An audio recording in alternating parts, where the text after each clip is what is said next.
नहीं रहा। और ये क्या है? ये भी पिछले ही साल लेके आए थे, लेकिन अभी कैसा लग रहा है? छी, इसमें रुएं आ गए। ये कैसा हो गया? ओ, अब ये ना उतना शाइनी वाइट नहीं है। Let's get a new one ना। ये कैसा हो गया?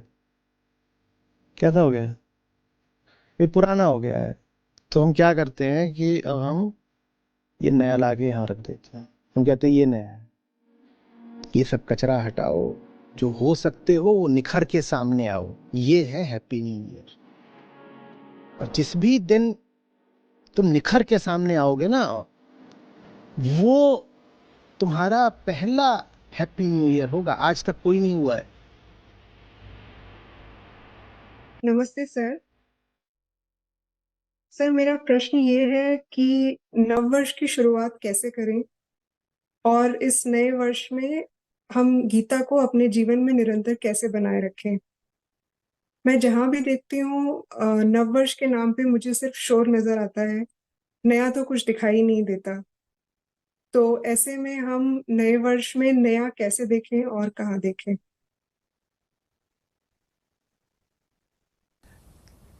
क्या पुराना है पहले तो ये पहचानना पड़ेगा ना। जो इस साल के दिसंबर में भी था,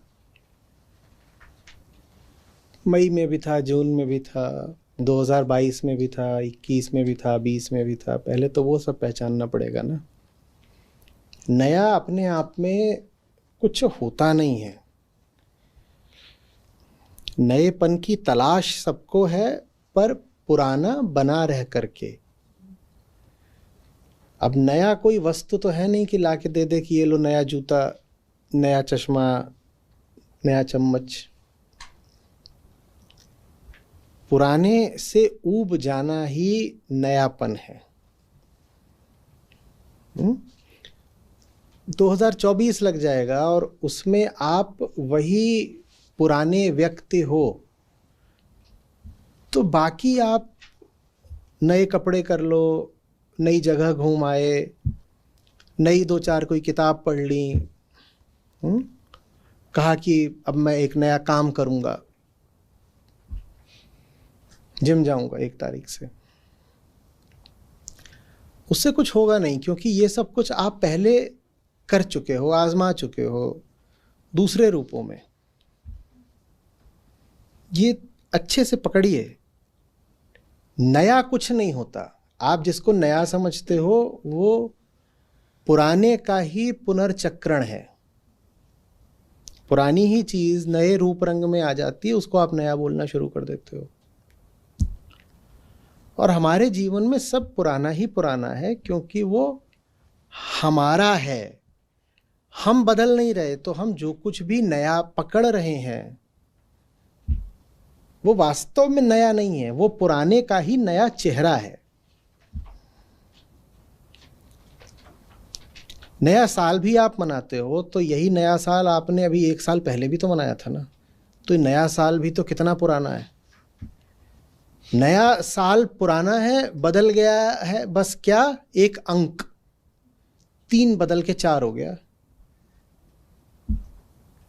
कोई व्यक्ति जब ऊब जाए, कहीं पर देखे कि बहुत उत्सव और रौनक चल रही है नए साल के नाम पे, और ऊबा बैठा है, कोई पूछे कि क्या बात, इसलिए क्योंकि ये नया साल बहुत पुराना है। मुझे सचमुच नया साल चाहिए। मुझे सिर्फ संख्या का हेर फेर थोड़ी चाहिए कि 2023 को तुमने लिख दिया 2024। और कई बार तो एक नए साल की जो अनबिकी सामग्री होती है वो अगले नए साल पे चल जाती है, स्टिकर लगा के। बस 3 को 4 कर दो, वो चल जाएगी। ये नया साल कितना पुराना है, कितना उबाऊ है। जब आपको दिखने लगता है कि सब पुराना ही पुराना है, हम अपने को ही धोखा देते रहते हैं, कभी कपड़े बदल के, कभी संख्याएं बदल के, कभी नाम बदल के, कभी काम बदल के, तो नएपन की शुरुआत होती है। वो नयापन ऐसा नहीं है कि आपने अपनी हस्ती में कुछ जोड़ लिया, कोई नया काम पकड़ लिया, कोई नया विचार पकड़ लिया।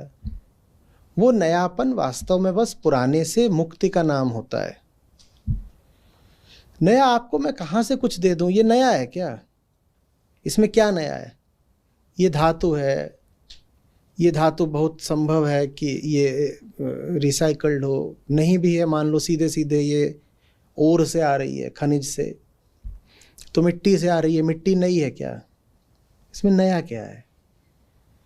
मनुष्य ने पात्र तो न जाने कब से बनाए हैं, और जब पात्र नहीं होते थे तो जीव ऐसे अपने हाथों में अंजुलि बना करके पी लेते थे।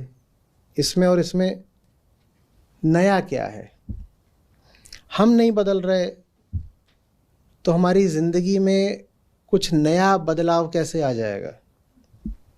अपने पुरानेपन को त्यागना होता है। यही नए का उत्सव है। पुराने को हटाना ही नए को आमंत्रण है। आमंत्रण भी मैं गलत बोल रहा हूं। जानने वालों ने इसको बड़े एक रोचक तरीके से कहा। उन्होंने कहा वो जो नया है ना, वो सबसे पहले से मौजूद है, पुराना नए के बाद आया है। फिर से बोलो, क्या बोला? बोलो नया पहले से था, पुराना नए के बाद आया है। नया पहले से था, पुराना नए के बाद आया है। अच्छा चलिए इलाज करवाते हैं आपके दिमाग का। बेचारे ज्ञानियों के साथ यही होता है, कुछ बोल रहे हैं तुरंत उनके दिमाग के इलाज की बात शुरू हो जाती है। बोले हाँ ऐसा ही है, ऐसे ही है। नए को अभी नहीं आना है, नया तो पुराने से भी पुराना है। नया पहले से था। आप सोचते हो पुराना रखा हुआ है और अब कुछ नया करेंगे? नहीं नहीं नहीं नहीं, नहीं। नया है, पुराना उसके ऊपर बैठ गया है। नया है, the new is that which is. जो है उसी को कहते हैं नया। नया है, पुराना उसके ऊपर धूल की तरह बैठ गया है। और धूल भी ऐसा नहीं कि थोड़ी सी धूल, धूल की परत दर परत ऐसे सख्त होके पपड़ी बन के चढ़ गई है उस पर। तो नए को लाना नहीं पड़ता, नए को अनावृत करना पड़ता है, उद्घाटित करना पड़ता है। कैसे? पुराने की पपड़ियां उतार उतार के। ये है नए का उद्घाटन। इसलिए मैंने कहा नए को आमंत्रित करना, ये बात बहुत सटीक नहीं है। आमंत्रित तो उसको किया जाता है जो कहीं दूर का हो, बाहर का हो, जो गैर मौजूद हो, उसको आमंत्रित करके कहते हैं कि आ जाओ। नया तो वो है जो पुराने से भी पहले से मौजूद है, उसको आमंत्रित क्या करोगे? उसको बस उद्घाटित किया जाता है, रिवील करते हैं, उसको डिस्कवर करते हैं। उसके ऊपर कवर चढ़ गया है। किसका कवर चढ़ गया है? धूल का कवर चढ़ गया है, तो उसको डिस्कवर करते हैं। पुराने को हटाओ तो नए की डिस्कवरी होती है। और हमारा क्या तरीका है? हमारा ऐसा है, देखो ये मान लो ये है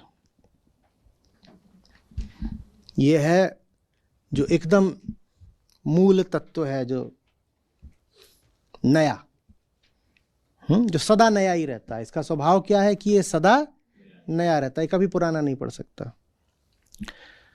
अब इस पर बहुत सारी चीजें जम गई। ये जम गया डुम। बताओ नया किसको दिख रहा है? नया किसको दिख रहा है? नया तो किसी को दिख नहीं रहा। और ये क्या है? ये भी पिछले ही साल लेके आए थे, लेकिन अभी कैसा लग रहा है? छी, इसमें रुएं आ गए। ये कैसा हो गया? और अब ये ना उतना शाइनी वाइट नहीं है। Let's get a new one ना। ये कैसा हो गया? कैसा हो गया? ये पुराना हो गया है। तो हम क्या करते हैं कि अब हम ये नया ला के यहाँ रख देते हैं। हम कहते हैं ये नया है, और जो सचमुच नया है वो नीचे रो रहा है बैठ के, कह रहा है अरे कोई इधर भी देख लो। हम नए के नाम पर पुराने को कायम रखते हुए उसके ऊपर कोई और पुरानी चीज डाल देते हैं जो उस वक्त नहीं लग रही होती है। अब अगले साल क्या करोगे?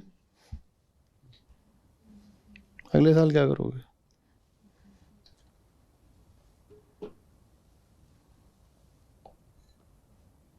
उसके अगले साल क्या करोगे? और 2-4 ऐसे सालों के बाद क्या होगा? सब गिर जाएगा। क्या नहीं गिरेगा? जो नया है वो नहीं गिरेगा, वो अपनी जगह पड़ा रहेगा। जोड़ना नहीं है, हम क्या कर रहे थे इतनी देर से? किसके ऊपर जोड़ रहे थे? हम पुराने के ऊपर पुराने को ही जोड़ रहे थे। हम पुराने के ऊपर ऐसे पुराने को जोड़ रहे थे जो अभी नया लगता है। जोड़ना नहीं है, घटाना है और फिर बजानी है ताली। नया एब्स जैसा होता है। कैसा होता है? एब्स जैसा। कोई है दुनिया में ट्रेनर जो बोले कि मैं तुम्हारे एब्स जोड़ दूंगा? तो मैंने बोला अपने ट्रेनर से एक बार, मैं बोला क्या शानदार एब्स हैं, क्या बढ़िया एब्स हैं आपकी। तो बोला हैं तो आपकी भी बहुत शानदार, बस आच्छादित हैं, ढकी हुई हैं। ऐसा नहीं कि आपके नहीं हैं, ऐसा नहीं कि किसी के भी नहीं है, बस मेरे पास सिर्फ एब्स हैं और आपके पास एब्स के अलावा भी बहुत कुछ है जिसने आपकी एब्स को ढक रखा है। तो नया एब्स जैसा होता है। उसके ऊपर जो कुछ चढ़ गया है वो हटाना होता है। एब्स कहीं से जोड़नी थोड़ी होती हैं कि गए हैं और एब्स में भी सिलिकॉन लगवा के आ गए और बढ़िया दिखाई दे रही हैं, तो फूली फूली फूली फूली 16 पैक बनवा लो, उसमें फिर क्या रखा है? समझ में आ रही बात? फालतू की चीज हटानी है, तो फिर जो शेष रहता है आप पाते हो नवीन है, सुंदर है।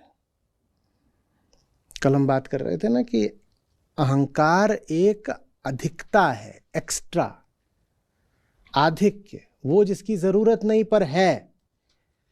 तो जो नया है अगर वो एब्स जैसा है तो अहंकार किसके जैसा है? चर्बी। लिखो, नया एब्स है और अहंकार चर्बी है। इसलिए वेदांत की प्रक्रिया नेति नेति की है। वेदांत क्या है? जिम, जहां अहम नाम की चर्बी हटाई जाती है। गुरु कुछ सप्लीमेंट्स बता सकता है, कसरत के तरीके बता सकता है, लेकिन कसरत का दर्द तो आपको ही सहना है। और जो कसरत का दर्द नहीं सह सकता उसका ना तो कोई ट्रेनर कुछ कर सकता है और ना खान पान। आप सोचो मैं खा पी के एब्स बना लूंगा तो होगा क्या? कसरत कर नहीं रहे, खा पी बढ़िया रहे हो तो क्या होगा? बढ़िया वाले।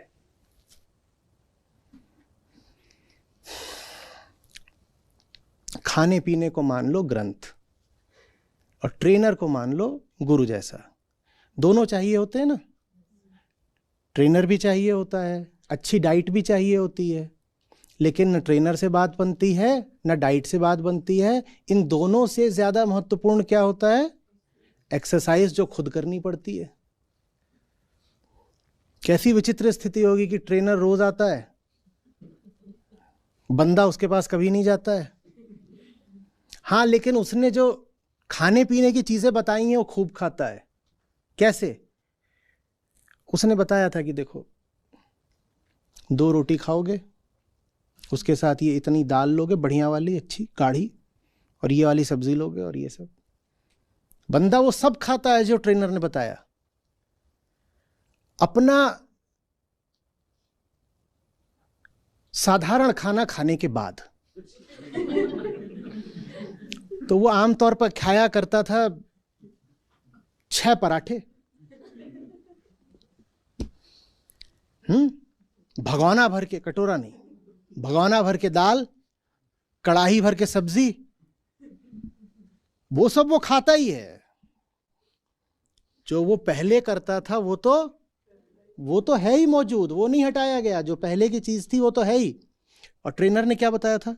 2 रोटी, दाल और ये वो बाकी चीजें वो खाता है उसके ऊपर से। ट्रेनर ने पूछा जो मैंने बताया था तुमने खाया? बोले बिल्कुल खाया। बोले कब खाया? बोले एक लंच के बाद खाया, आपने जो बताया था, एक डिनर के बाद खाया जो आपने बताया था। तो अपना जो लंच करता हूं वो करा पूरा, फिर आपकी दी हुई चीज भी खा ली। न ट्रेनर काम आएगा, न डाइट काम आएगी। काम तो अपना व्यायाम और अपना परहेज ही आएगा। दोनों दुख देते हैं, और इन दो के बिना एब्स निकलेंगी नहीं। मेहनत करो, उसमें भी दर्द होता है, और खान पान में परहेज करो, उसमें भी दर्द होता है। और उसमें न तो मशीन काम आ सकती आपका दर्द बांटने के लिए, न ट्रेनर काम आ सकता, न कोई और चीज़ काम आ सकती हो, तो खुद ही भुगतना पड़ता है। जो भुगतने को तैयार हो उसको वो नई चीज़ मिल जाती है। जब नई चीज़ मिल जाती है तो कह लो कि कुछ न्यू हो गया। और जब कुछ न्यू हो जाता है ना, तब सिर्फ ईयर ही न्यू नहीं होता कि एक ईयर न्यू हो गया है, फिर सब कुछ न्यू हो जाता है। आपका न्यू ईयर झूठा है। इसकी सबसे बड़ी पहचान ये है कि बाकी सब कुछ तो ओल्ड है, ईयर न्यू कैसे हो गया? कैलेंडर के पन्ने फाड़ने से न्यू ईयर कहां से आ गया? जब न्यू आएगा तो सब कुछ न्यू के ही रंग में नहाएगा। ऐसा थोड़ी है कि सिर्फ ईयर न्यू हुआ है, हैप्पी न्यू ईयर, और मुंह वैसे ही है बिल्कुल, हाँ, उतरा उदास गंधाता, जैसा 6 महीने पहले था। जब न्यू आएगा तो ईयर भी न्यू हो जाएगा, स्माइल भी न्यू हो जाएगी, आई भी न्यू हो जाएगी, ईयर भी न्यू हो जाएगा, सब न्यू होगा ना। जब आप ही न्यू नहीं हुए तो ईयर कैसे न्यू हो गया? ये नहीं समझ में आएगा लोगों को, कहेंगे ये कैसी बातें कर रहे हैं। अरे हम कुछ करें ना करें, ईयर तो न्यू हो गया ना। जाओ तुम नाचो। तुम्हारे जैसों की वजह से ही तो दुनिया का कारोबार चल रहा है। तो क्या एक बार कहावत बोली थी कि एक थे शिष्य जी और एक थे गुरु जी। तो गुरु जी ज्ञान देने निकले, शिष्य जी पीछे पीछे, और जब ज्ञान दें तो 10 में से एक ही आदमी सुने और 100 में से एक ही आदमी गुने। तो शिष्य को बड़ी निराशा हुई, तो उसने गुरुजी से कहा, गुरुजी आप इतनी मेहनत करते हो, ये 100 में से 99 लोग तो कुछ समझते नहीं। तो गुरुजी बोले, सब कुत्ते बनारस चले जाएंगे तो दोना कौन चाटेगा? गुरुजी जा रहे होंगे बनारस की यात्रा पे, लोगों को आमंत्रित कर रहे होंगे कि आओ हमारे साथ काशी चलो, तुम सब भी चलो। काहे को आए? बोले कोई मेरी दुकान है, कोई बोल रहा मेरे घर में ब्याह है, कोई कुछ और बोल रहा, अपना बता रहे हैं।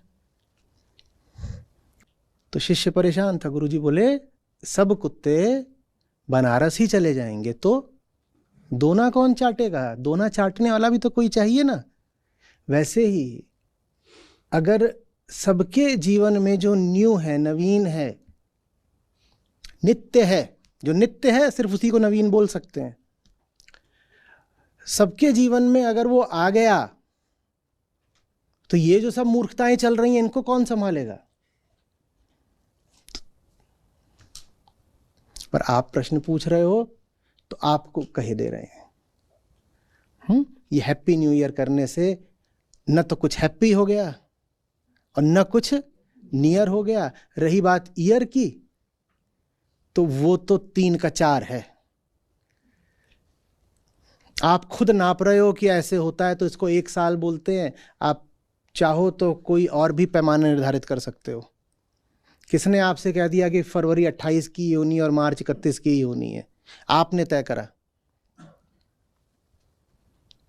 ठीक है। तो ये तो 3 का 4 करने से कोई न्यूनेस नहीं आ जाती। और न्यूनेस अगर 3 का 4 करने से आ सकती होती तो आप अपनी जिंदगी में कम से कम 30 बार 1 का 2, 2 का 3, 3 का 4, 4 का 5, 5 का 6 कर चुके हो कि नहीं कर चुके हो?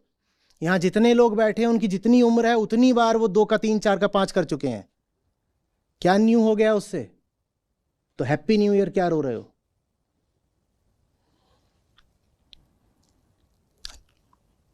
एब्स बनाओ, एब्स। गलत आदमी ये सलाह दे रहा है, पर फिर भी देखो इतनी बार समझाया, हमारा अधिकार तो प्रयास पर है, तो मैं भी प्रयास कर रहा हूँ। आप लोग आए होगे तो आपने देखा होगा, मैं वहीं पे था वहाँ। हाँ, तो ये मैं हैप्पी न्यू ईयर की तैयारी कर रहा हूँ अपनी, नीति है वो मेरी, जिम में ही था मैं। समझ में आ रही है बात? नए वगैरह का गाना गाना छोड़ दीजिए, पकड़िए कि जीवन में क्या क्या सड़ा पुराना गंधाता मौजूद है, उसको हटाओ बाबा। साफ खाल पैदा नहीं करनी पड़ती, गंदगी रगड़ रगड़ के हटानी पड़ती है। हमें पपड़ियां जम गई हैं, रगड़ो उसको। यही है हैप्पी न्यू ईयर। ये थोड़े कि खाल गंदी है, पपड़ी जमी हुई है और उसके ऊपर क्या मल दिया, मॉइस्चराइजर लगाओ, मॉइस्चराइजर, और क्या क्या आता है, कंडीशनर लगाओ, और क्या आता है, पेंट लगा दो, जो भी आता है सब लगा दो उसके ऊपर। यहां पे इंच भर की पपड़ी जमी हुई है और उसके ऊपर कई तरीके के लोशन और मोशन लगाए जा रहे हैं। क्या कुछ और भी आता है? सनस्क्रीन भी लगा दी, और सन कह रहा है अरे स्क्रीनिंग तो हो ही रही थी, कौन सा मैं खाल तक पहुंच पा रहा था, धूप बोल रही है। सबसे बड़ी सनस्क्रीन तो तुम्हारी पपड़ियां थी, उसके ऊपर सनस्क्रीन काहे को लगा रहे हो?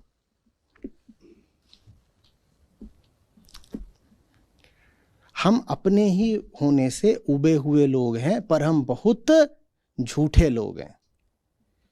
तो हम अपनी ऊब को उल्टे पुल्टे नाम देते हैं। हम कहते हैं मैं इस चीज से उबा हूं, मैं उस चीज से उबा हूं, मैं उस चीज। नहीं, you are just fed up of yourself, your own being.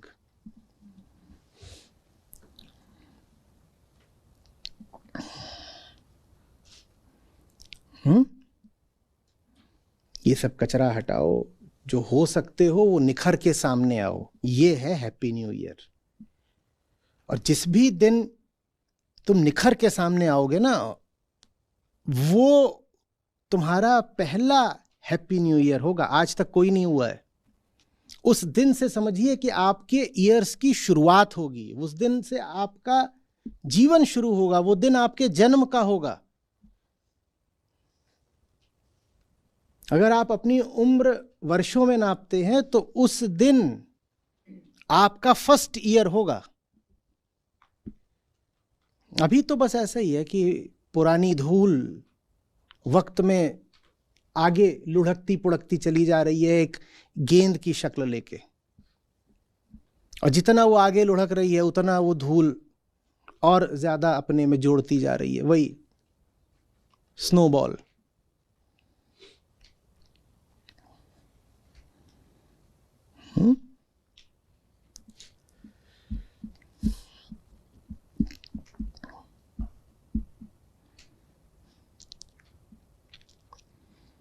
ये किसी काम का जवाब तो था नहीं। नहीं सर, समझ आ गया। चलिए, अच्छा है, समझ आया तो। Thank you sir. जी। आज ही मैं फर्स्ट टाइम सीख शेयर कर रही हूँ अपनी। वैसे मैं आ चुकी हूँ सेशंस, 2 सेशंस मैंने अटेंड किए आके, लेकिन अभी तक मैंने ऑनलाइन स्क्रीन पे सीख शेयर नहीं किया था। जी जी, तो बोलिए।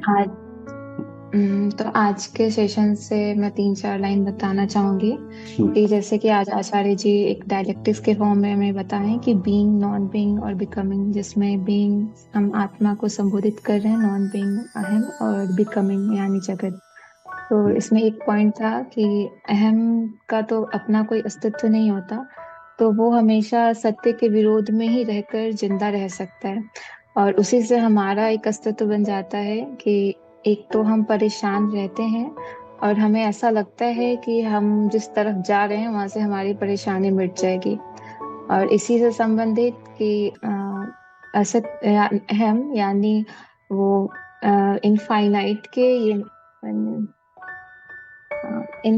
के सब्स्टिट्यूट में बहुत सारी फाइनाइट चीजों को इकट्ठा करके उससे आत्मा की जगह को पूर्ति करना चाहता है। और इससे बेहतर है कि जो हमारे संत हमको सिखा गए हैं, एक साधे सब सद है। और गुरु नानक जी का कोट है कि एक ओमकार सतनाम। जी। और इसी पे जैसे आचार्य जी बताए हैं कि मनुष्य की पहचान ही है कि वो रेशनैलिटी की तरफ आगे बढ़े, यानी रिफ्लेक्शन और डेलिब्रेशन इन दोनों को हमेशा साथ लेकर चले। और एक लाइन जो आचार्य जी बोले हैं वो बिल्कुल मुझे अभी याद हो गई है कि दिल में उसकी प्रतिमा लेकर घूमते हो, फिर क्यों नहीं तुम्हारे कर्मों में ईमानदारी है। तो ये चीज मुझे सीखने की बहुत ज्यादा जरूरत है, कर्मों में ईमानदारी। जी मैं गीता जी के श्लोक का काव्यात्मक अर्थ अभी बोलना चाहूंगी। बिल्कुल। आत्मज्ञान के प्रकाश में अंधे कर्म सब त्याग दो, निराश हो निर्मम बनो, ताप रहित बस युद्ध हो। धन्यवाद। धन्यवाद सत्या जी। बहुत अच्छा किया आपने कि आप आई हैं, सीख शेयर करें, आगे भी आप आते रहिए। जरूर, थैंक यू।